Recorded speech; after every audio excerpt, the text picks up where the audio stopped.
The Voice Vista Podcast, venture by Pooja Prasoon.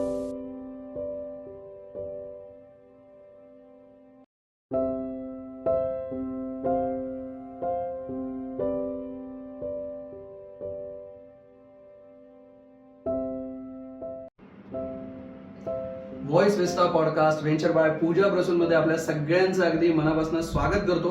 आणि ज्योतिषशास्त्राचा प्रवास आपला सुरू आहे, ज्याचं नाव आहे ॲस्ट्रो डिकोडेड. आणि आपल्यासोबत याचं मार्गदर्शन करण्यासाठी आहेत डॉक्टर नरेंद्र धारणे गुरुजी. सो गुरुजी, एकदा परत मनापासून स्वागत तुमचं आपल्या शो मध्ये. तर आजचा जो विषय आहे, आजचा जो टॉपिक आहे तो आहे भाकीत किंवा भविष्यवाणी ज्योतिष, ज्याला आपण म्हणतो की प्रिडिक्टिव्ह ॲस्ट्रॉलॉजी ज्याला आपण म्हणतो. तर त्या संदर्भात आज आपण चर्चा करणार आहे. तर गुरुजी, पहिला प्रश्न असा आहे की ग्रहांचं संक्रमण भविष्यातल्या घटना आणि वैयक्तिक अनुभवांवर कसा प्रभाव पाडतो? आता आपण बघतो की प्रिडिक्टिव्ह ॲस्ट्रॉलॉजी म्हणजे एखाद्या गोष्टीचं आपण भविष्यकालीन गोष्टी, जसं आता मोदी निवडणुका झाल्या की बाबा आता कोण निवडून येणार, अनेक लोकांनी विचारलं किंवा मोदी किती मतांनी निवडून येतील किंवा कोणतं सरकार बनेल.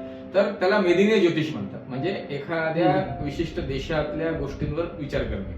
आणि संक्रमण म्हणजे ग्रहांचे जे बदल होत असतात, प्लॅनेटरी मोशन, अवकाशात जे चेंजेस होत असतात त्याला संक्रमण म्हणतात.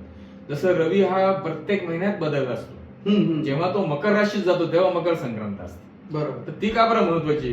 तर मकर राशीमधले त्याचे वैद्यकीय गणिताप्रमाणे त्याची एक विशिष्ट प्रकारची कक्षा तयार होते, जी अत्यंत आरोग्यदायी असते भूतलावर.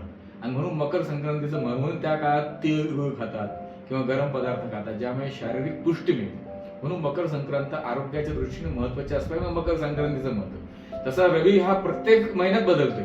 तो कुंभ संक्रांतही करतो, मीन संक्रांती करतो त्याच्यानंतरच्या काळात. जसा सध्या रवी जो आहे हा सध्या कर्क राशीत आहे, म्हणजे कर्क संक्रांत चालू आहे सध्या. कर्क संक्रांत पण सध्या कर्क राशीत आहे. तो ज्या राशीत असतो तिथे संक्रांत म्हणजे संक्रमण, म्हणजे त्याची असणारी स्पीड, मुव्हिंग ऑन. हा संक्रमण म्हणजे मुव्हिंग ऑन त्या विशिष्ट गोष्टीत. म्हणजे प्रत्येक ग्रह हा विशिष्ट पद्धतीने त्याचं स्पीडी मोशन करत असतात. आणि विशिष्ट घटना ज्या असतात, जसं ज्याला आपण ज्योतिष तुम्ही जसं म्हणतो प्रिडिक्टिव्ह ॲस्ट्रॉलॉजी, त्याच्यावर आपण भाकीत करणे. मग ते एक प्रकारचं देशाबद्दलचं असेल, राज्याबद्दलचं असेल, व्यक्तीबद्दलचं असेल, समूहाबद्दलचं असेल, अशा कोणत्याही प्रकारच्या गोष्टींबद्दल आपण भाकीत करू शकतो. पण या बाबतीतला ग्रह जो आहे, जो समूहावर एक प्रकारचा एक वर्चस्व दाखवतो, तो प्लुटो ग्रह आहे. प्लुटो, हर्षल आणि नेपच्यून हे 3 ग्रहांचा यावेळेस अभ्यासाचा पूर्ण विचार घ्यावा लागतो. त्याच्या हे 9 ग्रहांचा विचार फारसा नसतो. रवी, चंद्र, मंगळ, अच्छा, हे नाहीत बघितलं, या ग्रहांचा विचार नसतो. जेव्हा एक समूह ॲस्ट्रॉलॉजी असेल, तुम्ही प्रेडिक्टिव्ह ॲस्ट्रॉलॉजीचा विषय विचार केला, त्याचा जेव्हा काही सांगायचं असतं कोणाविषयी किंवा भाकीत करायचं असतं, तेव्हा हर्षल, प्लुटो आणि नेपच्यून हे आधुनिक ग्रह मानण्यात येतात. त्यांचा विचार जास्त, कारण हे सध्या असणाऱ्या गोष्टींमुळे जागतिक गोष्टींवर किंवा समूहावर जास्त प्रभाव, मॉबवर जास्त प्रभाव टाकतात. त्यामुळे या ग्रहांचा विचार त्यावेळेस करावा लागतो भाकीत करताना. तर त्यामुळे हे एक मोठा विषय आहे प्रेडिक्टिव्ह ॲस्ट्रॉलॉजी. आणि हा विषय त्या त्या देशाची कुंडली आपल्याला मिळाली. जसं भारत स्वतंत्र झाला 15 ऑगस्ट 47 रात्री 12:01. म्हणजे कुंडली ज्यावेळेस तुम्ही करता देशाची, त्यावेळेस तुम्हाला मांडली होत्या. मग त्याच्यात बघावं लागतं का आता हा 2024 चालू आहे, यावेळेस काय स्थिती आहे, त्यामुळे आपल्या भारत देशाचं काय. जे यावेळेस जसं तुम्हाला म्हटलं, थोडा राहुदोष अडचणीचा आला म्हणून पूर्ण बहुमताचं सरकार नाही झालं. पण पहिले 10 वर्ष जे होते हे पूर्ण फ्री होते. म्हणजे कुंडली नरेंद्र मोदी ज्यांची मंगळाची रास आहे वृश्चिक, आणि राशी स्वामी त्यांचा मंगळ हा त्यांना अत्यंत अनुकूल होतो. त्यामुळे फुल 10 वर्ष त्यांचं सरकार आलं. तसं हे सरकार अत्यंत उत्तमच चालणार आहे, कारण या कुंडलीत पण असा कोणताही फार मोठा दोष नाही. हे 5 वर्ष सुद्धा प्रिडिक्टिव्ह ॲस्ट्रॉलॉजी प्रमाणे मोदी ही प्रचंड देशाची प्रगती करणार, आणि हे दोन्ही जे पक्ष आहेत हे त्यांना कोणताही त्रास देणार नाही, असं हे एकूण 5 वर्षाचं भाकीत आहे. तर अशा प्रकारच्या या घटना आणि गोष्टी, म्हणजे हे किती जरी ओढत असले तर ते सुद्धा होणार नाही.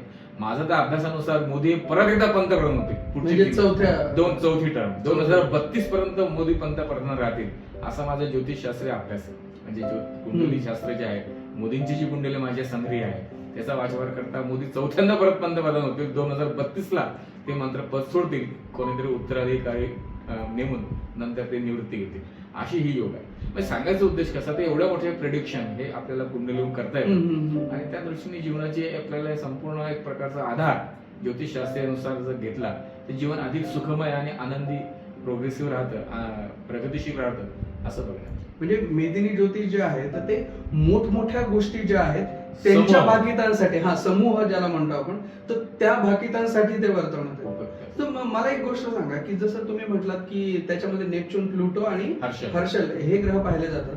तर जसं समजा आधीचा आपला जो काळ होता तर मला वाटतं नेपच्यून आणि प्लुटो हे आता शोध लागलाय त्यांचा. बरोबर, 1928 पासून त्यांचा अभ्यास आहे. त्याच्या आधी या ग्रहांचा विचार नव्हता. ओके. कारण मी सांगितलं का मागच्या शतकामध्ये शोध कोणते फारसे राहिले नव्हते. जीवनमान हे अन्न, वस्त्र आणि निवारा या पुरतच मर्यादित होतं. त्याच्यामुळे ज्योतिष विषय हा त्या काळात जरी वेळ नव्हती तरी सुद्धा त्या काळात निदान वेगळं होतं. म्हणजे आपण त्या काळात तुम्ही निदान वगैरे असं ते माती बरोबर त्यात टाकायची, ती बरोबर त्याच्यातून गळायची. त्यांना बाबा आता इथून सूर्य बरोबर 12 वाजता येणार आहे, दुपारी 12 वाजले का त्यांचा अभ्यास असायचा का 12 वाजता बरोबर ज्यावेळेस सावली पडणार नाही आपली, बरोबर ती माध्यान्ह. म्हणजे त्यांच्या दृष्टीने माध्यान्हापासून पहिली घडी प्रहर म्हणायची. प्रहर की बाबा प्रहर जो झाला, माध्यान्ह प्रहर साधारण 3 तासाचा आहे. मग बरोबर ते त्याप्रमाणे म्हणजे वैदिक गणिताचे घड्याळ पण सगळीकडे सध्या सोशल मीडिया फिरत असतं. म्हणजे कालगणनेची पद्धत जी होती ती पण परफेक्ट होती. असं नव्हतं का बाबा आता तर टायमिंग असल्यामुळे अजून सोपं झालेलं. तर सांगायचा उद्देश असा की त्याप्रमाणे ऍस्ट्रोलॉजीचे बाकी तर हे वेळ आणि असणाऱ्या मला जसं काल बोललो अक्षांश, रेखांश, तिथे त्या देशातले असणाऱ्या लॅटिट्यूड, लॅग्निट्यूड या पद्धतीने परफेक्टली वर्तवत आहेत. बरं, आता पुढच्या वर्षाचा जो अंदाज आहे तो लावण्यासाठी आपलं ज्योतिषशास्त्र कसं वापरता येईल आपल्याला?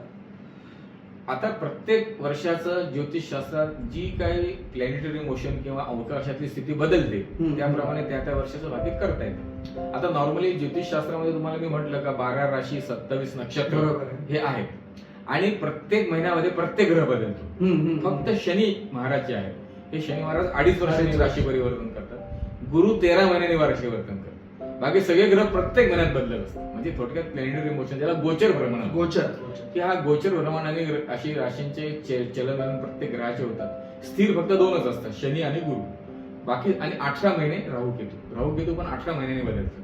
त्यांचं पण स्थैर्य आहे. एका घरात ते बसले का एका राशीत 18 महिने बसतात. बाकीचे 5 ग्रह जे आहेत हे चलन वलन करत असतात. बाकी प्लुटो पण जवळपास 24 वर्षांनी बदलतो, तो पण 32 वर्षांनी बदलतो. इतका नेपच्यून सुद्धा त्याला इतका मोठा कालखंड बदललेला. नेपच्यून पण जवळपास 12 वर्षांनी बदलतो. म्हणजे या ग्रहांना मोठा कालखंड. हर्षलला तर आज 24 वर्ष दिली. मला वाटतं कदाचित म्हणूनच की मोठी जी भाकीत आहे त्याच्यासाठी कालखंडांचा विचार असतो त्याच्यात, म्हणून त्यांचा विचार असतो. तर सांगायचा उद्देश असं त्याप्रमाणे प्रत्येक वर्षाचं तुम्ही मला बोलले जसं आपण दिवाळी अंकात वाचतो, या वर्षीचं भविष्य, या वर्षीचे म्हणजे ही दिवाळी पुढची दिवाळी. काही लोक वर्षाचं पण घेतात, जानेवारी टू डिसेंबर. तर ते अशा प्रकारचे गोचर भ्रमण या वर्षात काय काय होणार आहे त्याचा एक अभ्यास करून त्याविषयी आपल्याला विवेचन देत आहे. त्या राशीला किंवा त्या नक्षत्राला किंवा कसं असणार आहे ते गोचर भ्रमण किती प्रभावी आहे त्याचा अभ्यासात्मक अभ्यास करून वैचारिकतेने सगळं व्यवस्थितरित्या सांगता येईल. बरं, आता दैनंदिन जीवनात आपल्या रोजच्या लाईफ मध्ये भविष्य सूचक ज्योतिषशास्त्र वापरण्यासाठी काही प्रॅक्टिकल टिप्स मिळाल्या आम्हाला तर फार. आता बघा, माझ्याकडे अनेक लोक सल्ला जे घ्यायला येतात त्यांना मी सांगतच असतो की astrology is a science of positivity. जीवनाला हे सकारात्मकता देणारे शास्त्र आहे. त्यामुळे जीवन तुम्ही जो चिंता किंवा जे काही प्रश्न माझ्याकडे घेऊन आले तो चिंता आणि दुःख याच्यातून मुक्तता कशी मिळेल हे मी तुम्हाला सांगतो. मग त्या दृष्टीने त्यांना मी काही तोडगे देतो ज्याला आपण दैवी उपाय म्हणतो. डिव्हायनरी सोल्युशन, तंत्र, मंत्र आणि यंत्र ह्या स्वरूपातले 3 उपाय मी अनेकदा लोकांना प्रिफर करत असतो. हे 3 माध्यमातून सगळे सोल्युशन्स ऋषीमुनींनी किंवा प्राचीन परंपरेने आपल्याला सांगितले. अनेक तंत्रविद्या आहेत ज्या वापर केला म्हणजे आपले हे दुःख कमी होतं. तंत्रविद्या हा फार मोठा विषय म्हणजे त्याच्यात अनेक प्रकार आहेत. तंत्रविद्येमध्ये अपराविद्या सुद्धा ज्याला आपण आवर विद्या म्हणतो त्याचे प्रकार आहेत. किंवा तंत्रविद्येमध्ये छोटे मोठे पूजा पण असतात ज्याला कोणी कालसर्पयोग शांती करतं, कोणी नक्षत्र शांती करतं. हे एक प्रकारचा तंत्रशास्त्राचाच प्रयोग आहे. कारण मंत्रशक्तीची आपण त्याला जोड देतो, त्या प्रकारचे वैदिक मंत्र म्हणून ती पूजा त्याच्याकडून करून घेतो, त्याला ते विभूती देतो. तंत्र प्रयोग म्हणजे तंत्रशास्त्रातला हा व्यापकता मोठी आहे. त्याच्यात अनेक प्रकार आहेत. तुम्हाला जसं मी म्हटलं तंत्रविद्येला मोठी मान्यता आहे किंवा शास्त्रामध्ये त्याचं कार्यस्वरूप फार मोठं आहे. तर तंत्रविद्येचे काही उपाय असतात. दुसरा आहे यंत्रसिद्धी. यंत्रसिद्धी म्हणजे बरं, आता मी जे अनेकांना सुचवतो त्या असणाऱ्या बर्थ डेट वरून यंत्र सुचवतो आणि त्याचे असणारे नक्षत्र किंवा राशी पाहून काही मंत्रविद्या सांगितल्या आहेत शास्त्रात, ते सिद्ध करून देतो. त्यामुळे आपल्या अंकशास्त्राचा मोठा प्रभाव जीवनावर असतो. अंक हे मनुष्यामध्ये सकारात्मकता निर्माण करतात आणि प्रत्येकाची बर्थडे वेगळी असते. अंकांमध्ये जे पॉझिटिव्ह व्हायब्रेशन आहे त्या पॉझिटिव्ह व्हायब्रेशनचा वापर करून आपण आयुष्यात स्वतःसाठी सक्सेस निर्माण करू शकतो किंवा प्रोग्रेस निर्माण करू शकतो. त्याला म्हणतात यंत्रशक्ती, यंत्रविद्या. यंत्र म्हणजे तुम्ही जे गळ्यात घालतो आपण गळ्यात तेच असतात यंत्र किंवा छोटे असतात हा, ते किंवा काही कधी कागदांची यंत्र असतात अगदी. किंवा काही तांब्याची यंत्र असतात. आता ही प्रत्येक काही घरात लावायचे असतात. ह्या सगळ्या विद्या, तंत्र, मंत्र आणि यंत्र हे तिन्ही प्रयोग जे आहेत याचा विस्तृत विषय हा, म्हणजे हा एक विषयावर एक व्याख्यान होईल अशा प्रकारच्या गोष्टी.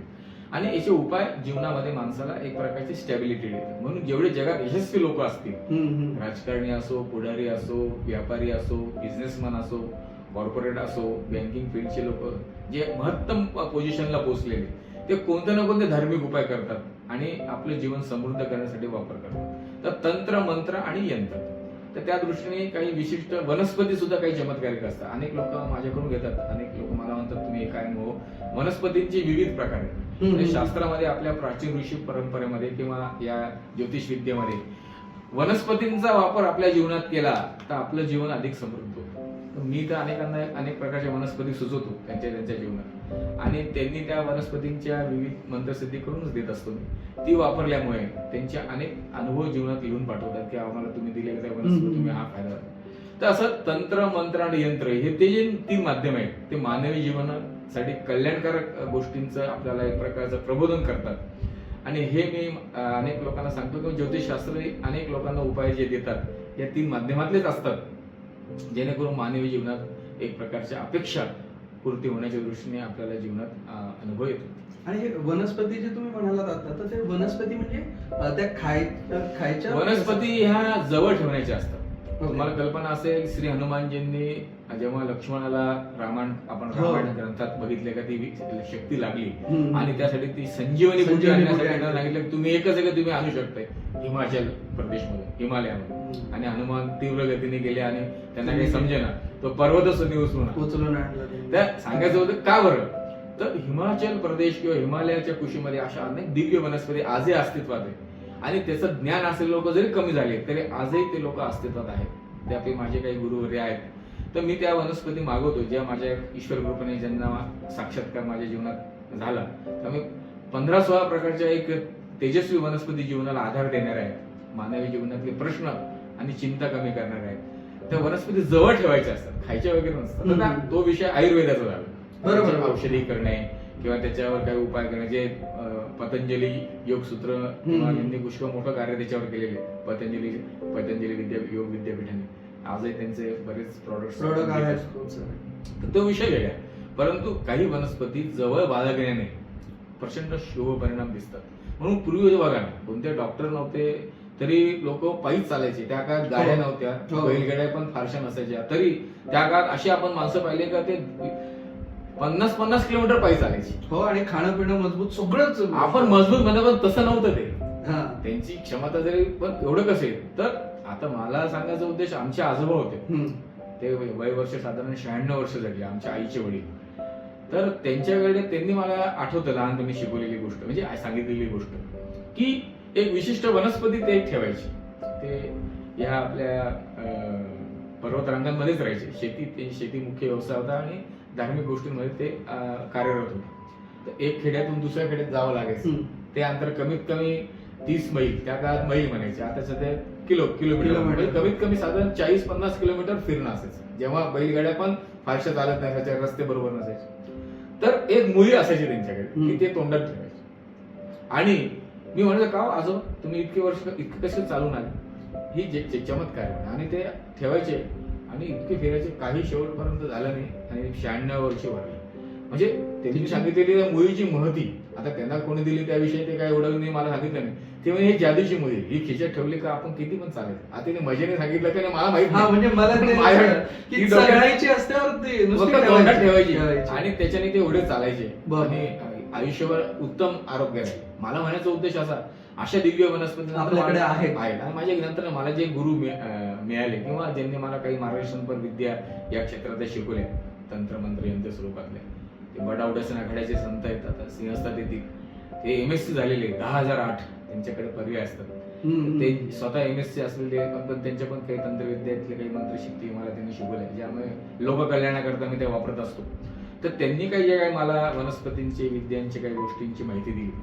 सांगायचा उद्देश असा की हे तुम्ही जे विचारलं का वनस्पती शास्त्र हे फार गहन आहे, बरोबर, आणि पूर्वापार आहे. म्हणजे श्रीमंत हनुमानांपासून जे आहे का मुळी दिली आणि जडीबुटी परत पर्वत उचलला आणि तो तिकडे नेऊन ठेवला का, तो म्हणे इथे नको ठेवू, म्हणे इथे सगळं गोंधळ होईल. यांची या वनस्पतींची वाढ ही इथे नाही होणार, त्याच वातावरणात होईल, ते तुम्ही कृपा करून तिथे परत नेऊन ठेवा असं सांगितलं. ते म्हणे राहू दे इथेच. नाही म्हणे, ते जो होता त्यांचा तो सुदेशना नावाचा, तुम्हाला ही परत नेऊन ठेवायला लागेल तिथे पर्वत, तो ठेवला. म्हणजे सांगायचं उद्देश त्या विशिष्ट भूभागात अजून अशा दिव्य वनस्पती ज्या मानवी कल्याणकारक आहेत, सांगायचं उद्देश. जवळ ठेवल्यामुळे सुद्धा त्याचे पण म्हणजे लक्ष्मणाला ती मुळी उगळली आणि फक्त वास दिला तरी ते परत जिवंत झाले. इतकं प्रचंड शास्त्र हे गहन आहे, सांगायचं उद्देश. आणि आपलं शास्त्र पहिल्यापासून प्रगत आहे, प्राचीन.